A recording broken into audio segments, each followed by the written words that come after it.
আসসালামু আলাইকুম। আপনারা গেল 2-3 দিন ধরে নানান ধরনের তথ্য, অপতথ্য, গুজব অনেক কিছুই শুনছেন। এসব শোনাশুনির ভেতরে আপনাদের অনেকের অনেক ধরনের মন্তব্য আসতে পারে যে আসলেই সেনাবাহিনী কি চাচ্ছে, সেনাবাহিনী কি আসলেই ক্ষমতা নিতে চাচ্ছে কিনা। দেখেন, প্রথম কথা হচ্ছে যে সেনাবাহিনী 5 তারিখে কোন পরিস্থিতিতে শেখ হাসিনাকে যেতে আপনারা এর আগে শুনেছেন, বুকে পাথর চাপা দিয়ে সেনাপ্রধান তার এটা করতে হয়েছে 5 তারিখের ঘটনাগুলো। এটা কিন্তু বাস্তব কথা। মানে সিম্পল একটা জিনিস শোনেন, ধরেন একজন পুলিশের কনস্টেবল নিয়োগ করতে গিয়ে, আপনারা বাংলাদেশে আছেন, আমার চাইতে আপনারা অনেক ভালো জানেন এগুলো। আমরা তো আপনাদের কাছ থেকে শুনেই কথাবার্তা বলি। আমি নিজে তো আর এখানে আমার এমন কোনো সোর্স নাই যেটা দিয়ে আমি উড়ে গিয়ে তারপরে গিয়ে জেনে আসি।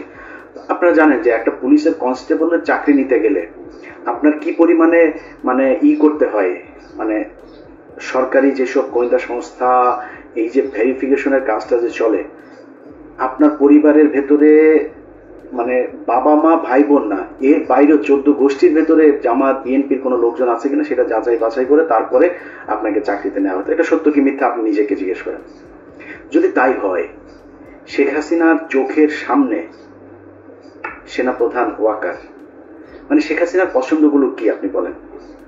শেখ হাসিনার পছন্দ হচ্ছে ওই নিজাম হাজারি, শেখ হাসিনার পছন্দ হচ্ছে এই শামীম ওসমান, শেখ হাসিনার পছন্দ ওই যে কুমিল্লার বাহার, যত মানে জাউরার যত শ্রেষ্ঠ মানে প্রো ম্যাক্সের একদম সর্বশেষ ভার্সন যেটা আছে, সব শেষ ভার্সন হচ্ছে শেখ হাসিনার পছন্দ। এর আশপাশে কোনোদিন ভালো মানুষের কোথাও এই জায়গা দেয় না। তো এর মধ্যে একটা জাউরা এই যে ওয়াকারের মতো একজনকে এখানে বসাবে, আপনার মনে হয় সেনা প্রধান এ যে কোনো সময় চাইলেই সরকার পতন ঘটাইতে পারে, আমাদের সাবকন্টিনেন্টের প্রেক্ষাপটে যদি চিন্তা করা যায়।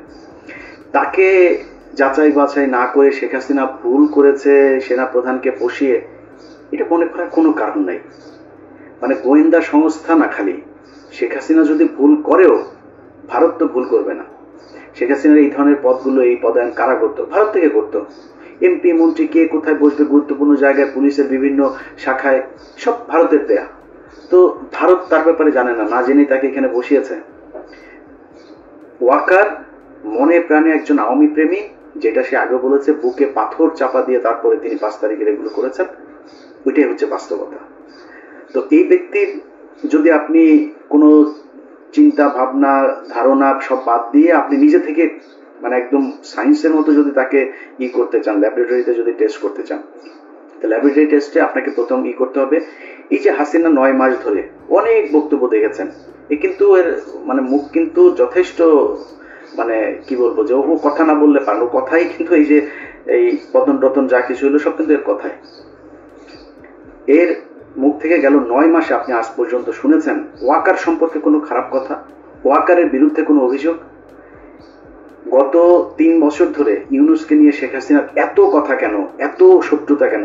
কারণ হাসিনা জানতো যে ইউনূস কিছু একটা ভেতরে ভেতরে করছেন, বা পশ্চিমাদের যে চিন্তা ভাবনা সেটা তিনি জানতেন, সেটা জেনেই কিন্তু তিনি এগুলো করেছেন। অতএব হাসিনার মুখ থেকে বের হয়ে যায়। আমি অনেক আগে একটা ভিডিওতে বলেছিলাম যে হাসিনার সামনে কি করবে, কি ঘটছে ভেতরে, এটা হাসিনার মুখ দিয়ে বের হয়ে যায়। হাসিনা এটা চুপ করে মুখে রাখতে পারে না। তো এতদিন ধরে ওয়াকারের বিরুদ্ধে হাসিনার কোনো অভিযোগ নাই। এর কারণ কি? আমি এর আগে আরেক ভিডিওতে বলেছিলাম যে শেখ হাসিনার সাথে ওয়াকারের ওয়াইফের ফোন দিয়ে সার্বক্ষণিক যোগাযোগ হয়। ওয়াকারের স্ত্রীর সাথে তার প্রতিদিন কয়েকবার কথা হয়, তারপরে ওয়াকারের সাথেও কথা হয়। তো এগুলোর যদি নাকি আপনি ওই যেটা বললাম ল্যাবরেটরিতে যদি নাকি আপনি টেস্ট করতে যান, আপনি দেখেন আওয়ামী লীগ যা যা চায় ওয়াকার তা ঠিকঠাক মতো করছে কিনা। 5 তারিখে শেখ হাসিনাকে ওয়াকারের প্রথম কাজ কি ছিল? তারে অ্যারেস্ট করা। সে তো খুনি, তারা অ্যারেস্ট করেছে? করে নাই। এই যে আয়নাঘর থেকে তো সাথে সাথে বের করে দেওয়া দরকার ছিল, লোকজনরা যাইতে দেয় নেই। প্রথমেই তো তার এটা উচিত ছিল যে কোথায় আছে। সে মনে করেন আয়নাঘরের এগুলো খালি জিয়াউল হাসান সবকিছু করেছে, আর কেউ সব ফেরেস্তা। এখন জিয়াউল হাসানকে বানানো হয়েছে হচ্ছে বলির পাঠা। জিয়াউল হাসান মানে যত কিছুই তার বিরুদ্ধে অভিযোগ আছে, আমি জানি না সেগুলোর কতটা সত্য মিথ্যা আমি জানি না, কিন্তু এই লোক ছিল হচ্ছে স্ট্রেট ফরওয়ার্ড লোক। এ যারা যা বলতো, যারা মেরে ফেলবো তার মেরে ফেলবো, এই টাইপের লোক সে একজন। এখন এদের সাথে তেল দিয়ে চলতে পারেনি, সব দোষ তার ঘাড়ে দিয়ে সবাই ভালো মানুষ এখন। কারণ আপনি যে সেনা প্রধান হিসেবে ক্ষমতা নিলেন, আপনি জানেন না কিছু, এই যে গুমটুম হয়েছে আয়নাঘর, কোনো কিছু জানেন না। তাহলে 5 তারিখের সন্ধ্যার ভেতরে সবাইকে ওইখান থেকে বের করে, আপনার ক্যান্টনমেন্টের ভেতরেই তো ছিল এগুলো, আপনি করেন। এখন পর্যন্ত কি ক্যান্টনমেন্টের ওই আয়নাঘরে আপনার নিয়ে গিয়েছেন? গেলেন কোথায়? গেলেন হচ্ছে র্যাবের একটাতে, তাও সেইটার মানে রেনোভেশন করে তারপরে নানান ধরনের পরিবর্তন এনে তারপরে মানুষকে নিয়ে দেখালেন 6 মাস পরে। 650 মানুষকে আওয়ামী লীগের ক্যান্টনমেন্টে জায়গা দিল কে? তারা এখন কোথায়? কয়দিন পর পর দেখা যাচ্ছেন এই ইন্ডিয়া চলে গিয়েছে, ও এখানে চলে গিয়েছে। কে পাঠাচ্ছে?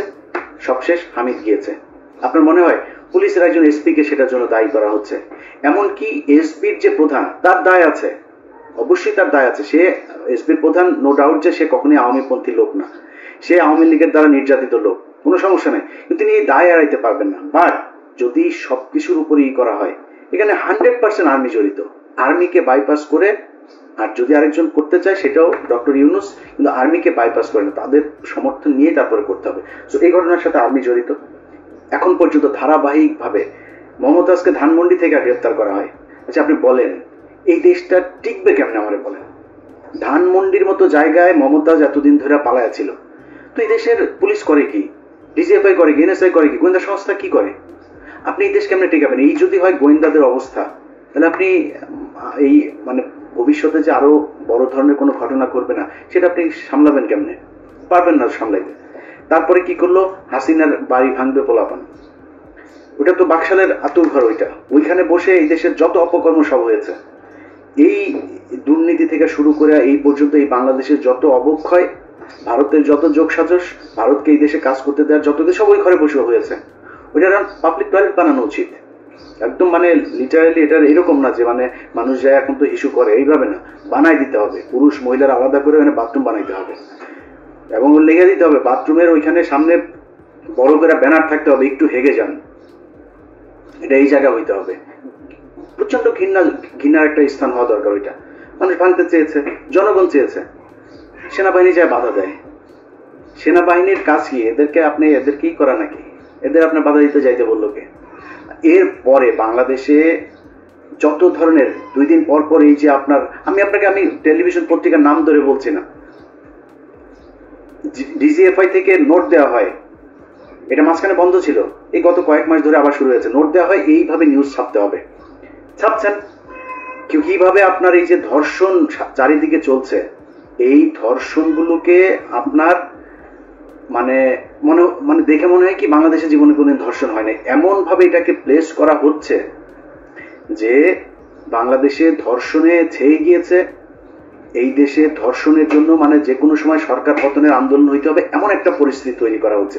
এই যে ঢাকা বিশ্ববিদ্যালয়ে খুন হয়েছে না, আমার কাছে এই আসামি যে 3 জন আটক করা হয়েছে, ওদের আদালতে যাওয়ার পরে ওদের আমি রেকর্ড আমার কাছে আছে, সেই রেকর্ডের মধ্যে তারা মানে স্পষ্ট বলছেন তারা ওইখানে গিয়েছিল, যাওয়ার পরে তাদের সাথে মোটরসাইকেল নিয়ে একটা পক্ষের সাথে গ্যাঞ্জাম হয়েছে। সেই আসল গ্যাঞ্জাম হচ্ছিল আরেক জায়গায়, তাদের সাথে গ্যাঞ্জাম হচ্ছে হওয়ার এই মাঝখানে তাদেরকে ধরে ঢাকা বিশ্ববিদ্যালয়ের কিছু স্টুডেন্ট তাদের সাথে বাকবিতণ্ডার এক পর্যায়ে আপনার মারধর করে। তাদেরকে পুলিশ আসার পর তারা বললো যে তোমরা হসপিটালে যাও। তারা হসপিটালে গিয়েছে চিকিৎসা আনতে, নিজে থেকে, পুলিশ নিয়ে যায়নি। একটু পরে পুলিশ ফোন দিয়েছে, আপনারা কোথায়? এখানে। আচ্ছা ঠিক আছে, দাঁড়াও আমরা আসতেছি। কি তাদেরকে ধরে নিয়ে এসে খুনের আসামি তারা। এখন আসল ঘটনাটা তাহলে কারা ঘটাইলো, এটা তো তাহলে আমাদের বের করা উচিত। কেন বের হচ্ছে না? কেন ঘটছে এগুলোর সাথে গোয়েন্দা সংস্থা জড়িত। তাদের মূল টার্গেট হচ্ছে যেন তেন ভাবে বুঝাইয়া দেওয়া যে ইউনূসের এই সরকার হচ্ছে প্রচন্ড খারাপ একটা সরকার এবং এদেরকে দিয়া এই দেশে চলবে না। দিন যত যাচ্ছে তত বুঝাইতে চাচ্ছে যে আরেকটা কিছু দরকার। আরেকটা কি? সেটা হচ্ছে সেনাবাহিনী। আজ থেকে প্রায় 3 মাস আগে কনক সারোয়ার উনি ওনার একটা ভিডিও বানিয়েছিল, ওনারে ধুয়ে দিয়েছেন আমাকে অনেকে ফোন করেছে, ভাই কনক ভাই তো ওই সেনাবাহিনীকে উস্কাচ্ছে। ভাই আপনাদের কাছে মনে হইতে পারে যে আমরা বোধহয় কোনো পক্ষকে বোধহয় মানে এই দেশকে মনে হয় রাজনীতি শূন্য করতে চাই, রাজনীতিবিদদের হাতে মনে হয় দেশ যাক, সেটা আমরা চাই না। আমরা চাই হচ্ছে গিয়ে এই দেশের এই তৃতীয় পক্ষ শক্তি এসে তারপর এই দেশ নিয়ে নেয়। এত কিছু মনে করার কিছু নাই ভাই। আপনি যদি মনে করেন যে আমরা বিক্রি হয়ে যাইতে পারি, এখনো কারোর অত টাকা হয় নাই যত টাকা আওয়ামী লীগের ছিল, বিক্রি হওয়ার সুযোগ ছিল। তো কুরবানির আগে যেহেতু হই নাই, কুরবানির পরে বিক্রি হওয়ার কোনো কিছু নাই, ওই দাম আগের দাম আর এখন পাওয়া যাবে না। তো এটা মনে করেন না, যদি কিছু বলে থাকি না, যেটা বলি সেটা আপনাদের ভালোর জন্য বলি। আপনারা শুধু একটা জিনিস মাথায় রেখেন, এই সেনাপ্রধান সুযোগ খুঁজছেন, শুধু কোনো না কোনো ভাবে সেই করা, শুধু পারছেন না একমাত্র ইউনূসের ধাক্কার কারণে। ইউনূসের সাথে ওনারা সামলায় উঠতে পারছেন না। বাট আপনাদেরকে এই বুদ্ধি কে দেয় আমি জানি না। আমি ভাই খুব ছোট মানুষ, খুব অল্প বুঝি। আমার বুঝে যেটা মনে হয়, অনেককে অনেকভাবে বোঝানো হয়েছে যে চুপ্পুকে সরাইলে নাকি দেশ নাকি কিভাবে নাকি কি হয়ে যাবে। আরে ভাই, আপনি হাসিনারে সরিয়ে দিয়েছেন প্রধানমন্ত্রী, তো আপনি মানেন আর না মানেন, সে তো ওই দেশের প্রধানমন্ত্রী হয়েই ছিল। এখন প্রধানমন্ত্রী যদি নাকি অবৈধ হয়, তার ওটা যদি আপনি না মানেন, তো রাষ্ট্রপতি কোত্থেকে আসলো? ওই সংসদ থেকেই হয় নাই রাষ্ট্রপতিটা? ওই সংসদ আপনি মানেন না। আপনি এই যে ইশরাককে আপনি বানাইতে দিচ্ছেন না। অনেকেই ফতোয়া দিচ্ছেন যে ইশরাককে বানানো যাবে না। কেন? কারণ হচ্ছে ইশরাক ওইটা যদি দেয় তাহলে তো ইশরাককে আবার আমাদের ওই নির্বাচনটা মেনে নেওয়া হবে। আর ভাই, ইশরাকের নির্বাচন আপনার ওইটা দিতে বলছে কে? ইশরাকে তো মানুষ নামই দিয়েছে জনতার মেয়র, ওই এমনিতে যায় বসবে। ওরা আপনার ওই নির্বাচনের হিসাবে দেওয়ার দরকার। অনেক জায়গায় বসাচ্ছেন না লোকজন, আপনি রিটায়ার্ড পুলিশের লোককে আইনে পুলিশের আইজিপি বানাচ্ছেন, কমিশনার বানাচ্ছেন। আর ইশরাকের মতো একজন মানুষকে, আপনি এত জনপ্রিয় একজন মানুষকে আপনি দিচ্ছেন না, আপনার সিটি কর্পোরেশনের মেয়র হইতে দিচ্ছেন না। তো এইসব মানে বানায় নিজেদের ভেতরেই করে। বিএনপি জামাতের ভিতরে বিশাল ফাটল। ভাই, আপনি কি মনে করেন যে এই দেশে যদি নাকি ইন্ডিয়া আবার এই দেশের দখল নেয়, কন্ট্রোল নেয়, আপনার মনে হয় বিএনপি বা জামাত কাউকে মানে ছেড়ে দিবে? এটা বিএনপির, ওরে কিছু বলিস না আমাদের লোক, এটা বলবে যে জামাত আমাদের খুব করেছে, আমাদের মাফ করে দিয়েছে, জামাতের ওদের কিছু বলিস না। মনে হয় আপনাদের ভিতরে সুকৌশলে এবং সোশ্যাল মিডিয়াতে, আমি গতকালকে আমার ফেসবুকে একটা পোস্ট করেছে, এই যে নিজুম মজুমদার, যে হারপিক মজুমদার আছে, এই হারপিক মিলে ওদের তো ধরেন সারাদিন কোনো কাজ নাই, এখন ওদের খালি অপেক্ষায় থাকে যে, এটা আমরাও ছিলাম এক সময়, যে কখন হাসিনার পতন হবে। ওদের কাজ হচ্ছে ওইটা। বাট আমাদের সাথে যে জনসমর্থনটা ছিল, ওদের সাথে সেই সমর্থনটা নাই। পার্থক্য শুধু এই জায়গাটাতে। ওরা করছে কি, বিএনপির নামে আইডি খুলছে, অমুক উপজেলা যুবদল, অমুক জেলা ছাত্রদল, এভাবে খুলে বিএনপির আবার শিবিরের নামেও খুলছে একইভাবে। বিএনপিকে দিয়ে বলাচ্ছে শিবিরকে, জামাতকে, আবার জামাতকে দিয়ে খালেদা জিয়াকে নিয়েও খুব বিশ্রী ভাষায় কথাবার্তা বলাচ্ছে। বিএনপির লোকজন খেপছে। এই যে দুই পক্ষের মধ্যে মুখোমুখি দাঁড় করিয়ে দেওয়া হয়েছে, দাঁড় করিয়ে দিয়ে বোঝানো হচ্ছে যে তোমাদের জন্য বিএনপির চাইতে আওয়ামী লীগ বেটার একটা প্রতিপক্ষ। আবার বিএনপিকে বোঝানো হচ্ছে যে তোমাদের জন্য জামাতের চাইতে আওয়ামী লীগ অনেক ভালো, বেটার প্রতিপক্ষ। কারণ জামাত আসলে জামাতের অনেক বেশি জনপ্রিয়তা লাভ করবে, তাদের কাছ থেকে তোমরা কখনো ভোটে জিততে পারবে না। এই যে জিনিসগুলো বুঝায়া যা যা করা হচ্ছে, সব গোয়েন্দা সংস্থার খেলা। এবং এই গোয়েন্দা সংস্থা কন্ট্রোল হচ্ছে কোত্থেকে? ভারত থেকে। তো যে বিষয়টা নিয়ে ভিডিওটা আজকে করতে এসেছি ভাই, সিম্পল, শুধু নিজে নিজে হিসাব মিলান। বিডিআর হত্যাকাণ্ড এই দেশের প্রধান, এই বাংলাদেশকে 15 বছর যে আপনার কন্ট্রোল করলো ভারত, সেটার প্রধান দরজা ছিল হচ্ছে পিলখানা হত্যাকাণ্ড। এই পিলখানা হত্যাকাণ্ডের বিচার কে হইতে দিচ্ছে না? সেনাপ্রধান হইতে দিচ্ছে না। প্রথম আলো, এই দেশের জঙ্গি নাটকের মূল হোতা, সেই প্রথম আলোর সামনে লোকজন গেল জিয়াফত করতে, ওর অফিস ভাঙতেও জানে, কারণ ধাক্কাও নেই, অফিসে গায়ে হাত দেয়নি। আর্মি সরাসরি চলে গেল, পুলিশের আগে আর্মি সেখানে যায় লোকজনের মারলো। একটা ছেলেকে প্রথম আলোর নিচে নিয়ে সেনাবাহিনীর পোশাক পরা লোকজন সেখানে তাকে মারলো। এইসব ঘটনাগুলো কি আপনারা ফালাইতে পারেন না কিছু? আপনারা দেশে এই রাজনীতি মারাইতে আসছেন। আর বেটা ইতে যা, ওই পার্বত্য চট্টগ্রামে যা। পার্বত্য চট্টগ্রাম নাই হয়ে গিয়েছে। পার্বত্য চট্টগ্রামে বাংলাদেশের কোনো দখল নাই। আমার লাস্ট হাসিনুর ভাই আমার ইয়েতে আসছিলেন, উনি যা বললেন আমি অবাক হয়ে গেলাম, আমি নিজেও জানতাম না। সন্ধ্যার পরে আপনি নিরাপত্তা চৌকি উঠায় নিতে হয় সেনাবাহিনীর। সমস্যা তো হয় সন্ধ্যার পরে, কাজ অপকর্ম যা হয়, চোরা কারবারি থেকে শুরু করে যত ধরনের জঙ্গিদের হয়, এগুলি তো ওই পার্বত্য চট্টগ্রামের যে জঙ্গি, যেগুলো ভারতীয় জঙ্গি আছে, এগুলো সব রাতেই করবে, রাতে উঠায় নিতে হয়। তাদের ওইখানে আপনি যাদের যেসব করতে হইতো, মানে অবদান রাখতো, যারা কিনা খুব এই বাহিনীতে খুব সুনামের সাথে কাজ করতো, তাদেরকে কিছু অ্যাওয়ার্ড দেওয়া হতো, সেগুলো বন্ধ করে দিয়েছেন। আর্মিকে দিয়ে ভাত খাওয়াচ্ছেন, আপনার ক্যাম্প প্রত্যাহার করে নিচ্ছেন। আপনি ওইখানে যান, আপনার ওইখানে কাজ। আপনি এনে বসে বসে এই দলের ওই দলের গুতাগুতি, আপনার এগুলি করা লাগে কেন? এগুলি করবেন, করে তারপরে নিজের বিশাল আকারে নায়ক বানাবেন। আপনার আমি একদম ঠিক জেনারেল আজিজের প্রতিচ্ছবি আপনার ভেতরে দেখছি। জেনারেল আজিজ যেভাবে পৌঁছেছে আপনি ঠিক একইভাবে পৌঁছবেন। আপনি এই ডিজিএফআই এর দিয়ে লেখায়া বিভিন্ন গণমাধ্যমে আপনি লেখাচ্ছেন, এটা করে আপনি নিজের করতে পারবেন না। আমরা এখনো বেঁচে আছি ভাই, আমাদেরকে কিনতে পারবেন না। ডিজিএফআই ওই টাকা পয়সা দিয়া ওই যে কি বলে ওর নাম কি, ডাক্তার জাহিদ টাহিদ আরো কিছু ইউটিউবাররা আপনারা কিনছেন, মাসে মাসে পে করেন, অন পেমেন্টে এদেরকে দিয়ে আপনারা নিজেদের পারপাস সার্ভ করেন। এটা দিয়ে এগুলি দিয়ে আমাদের কাউন্টার দেওয়া যাবে না ভাই। বাংলাদেশের পুরো টেলিভিশন পত্রিকা মিলে আমাদের কাউন্টার দিতে পারেন। আপনি এই ডাক্তার জাহিদ মাহিদ এগুলি 2 টাকার আপনাদের এই পোশাক কুকুর এগুলি দিয়ে আপনারা আমাদের কাছে আসছেন করতে, এটা দিয়ে হবে?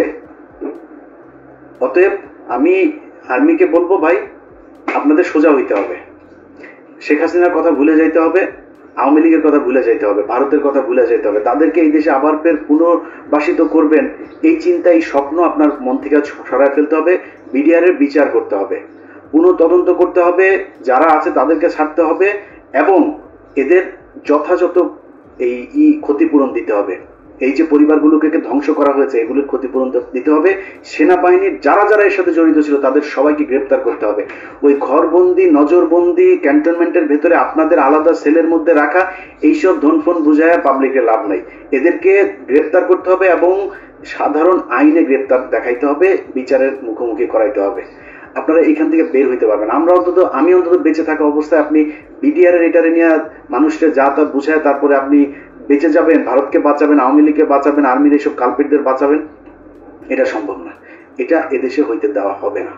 সো আপনাদেরকে সিদ্ধান্ত নিতে হবে, আপনারা কি জনগণের বন্ধু হবেন নাকি আওয়ামী লীগের করে তারপরে 2 দিন পর ঘুচুমুচু করবেন সেনা এই শাসনের জন্য বাংলাদেশে। আপনার পিছনে জুনিয়র অফিসার যারা আছে তারা এখন খুব অ্যালার্ট। আপনার এই ভেতরের লোকজনই আছে যারা কিনা ওই জায়গায় আর যাইতে চায় না। আর যদি মনে করেন কিছু লোকজন নিয়ে আপনি একটা সিদ্ধান্ত নিয়ে নেবেন, এই দেশের মানুষ ওই জায়গাতে নাই এখন।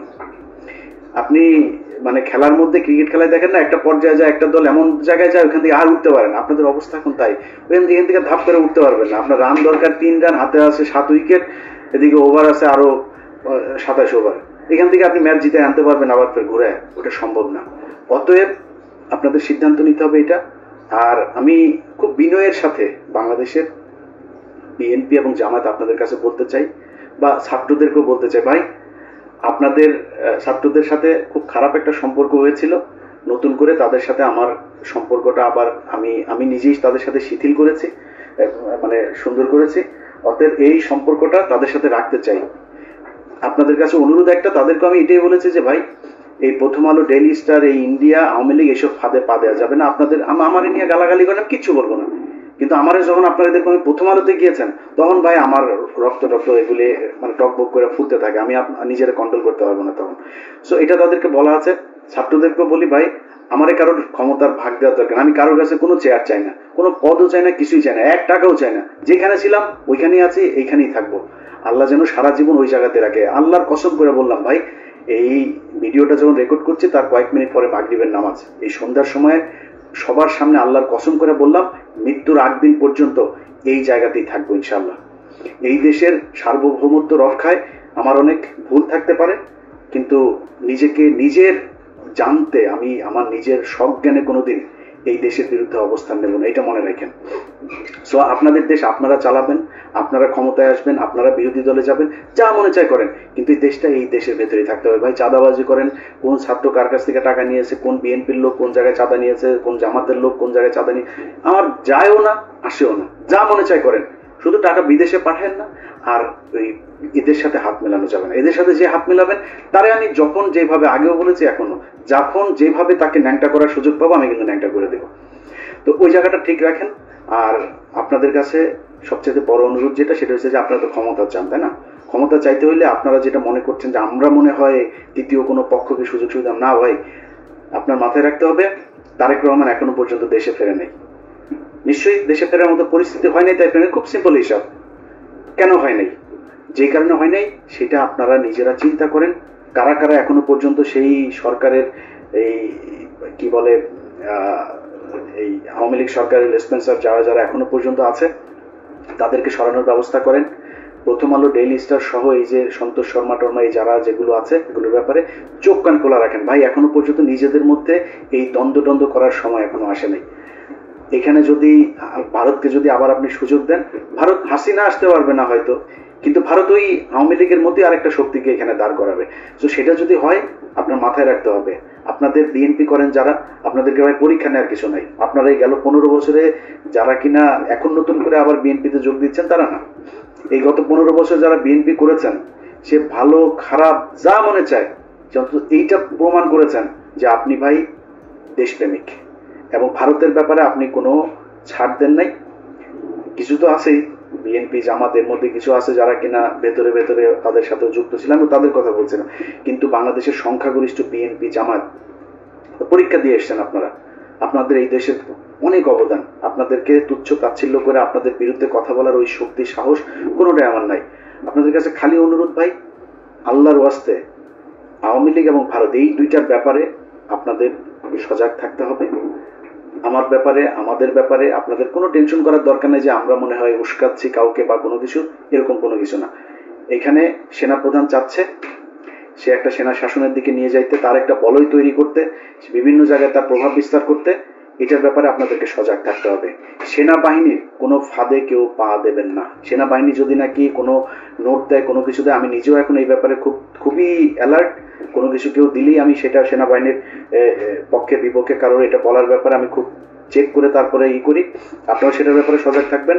আরেকটা জিনিস, যারা কিনা এখন উদীয়মান নেতা আছেন, আমাদের দেশের বুড়াগুলোর কাম শেষ, এগুলোর সবগুলোর ভিডিও টিডিও ওই ওদের হাতে আছে, এরা নটচর করতে পারবে না। উদীয়মান নেতা যারা আছেন ভাই, সরাসরি বলি, কেউ কিছু মনে করেন না, গার্লফ্রেন্ড আছে, মেয়ে মানুষের সাথে হোটেল টোটেলে যান, যেখানে যান যাই করেন, আমি ধর্ম ব্যবসা করতে আসি নাই ভাই, এটা করেন না। প্রথম কথা হয়েছে এটা করেন না। যদি করেন খুব সাবধানে, কার সাথে কথা বলেন সেগুলি খুব সাবধানে, কার কাছ থেকে টাকা নিচ্ছেন খুব সাবধানে, খুব হিসাব করে এগুলো করেন। কারণ আপনার এইটা দিয়ে আপনাকে বাধ্য করা হবে একটা কাজ করতে। আপনার যখন একটা ভিডিও থাকবে, আপনার যখন একটা অডিও থাকবে, আপনার টাকা লেনদেনের কোনো একটা ডকুমেন্টস থাকবে, তখন আপনাকে দিয়ে যে কোনো কাজ করাইতে তাদের সুবিধা হবে যে তোমার এটা ছাড়া দেবো, তাতে এটা করো।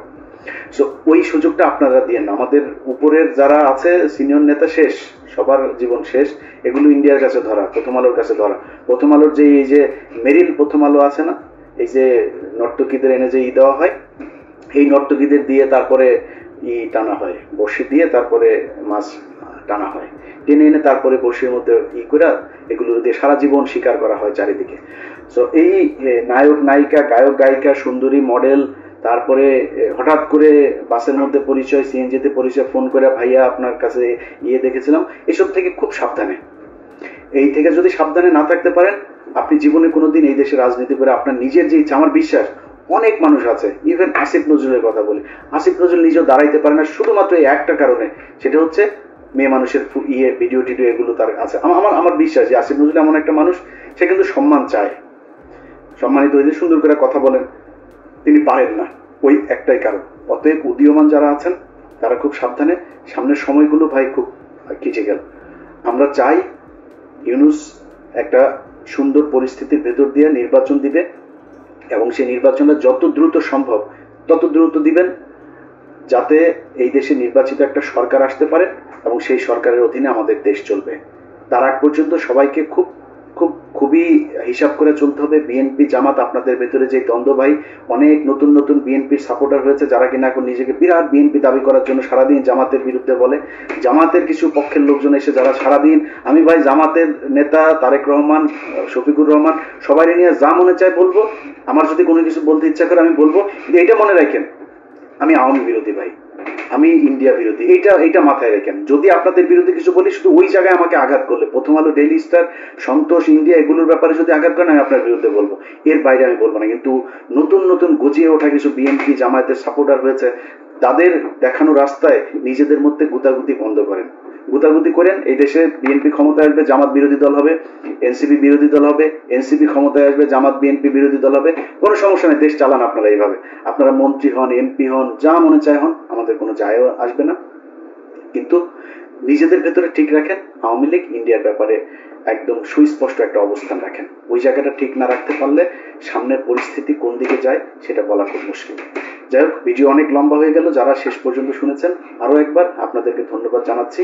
আশা করছি আমি যেটা বলতে চেয়েছি সেটা আপনারা বুঝতে পেরেছেন। আল্লাহ হাফেজ।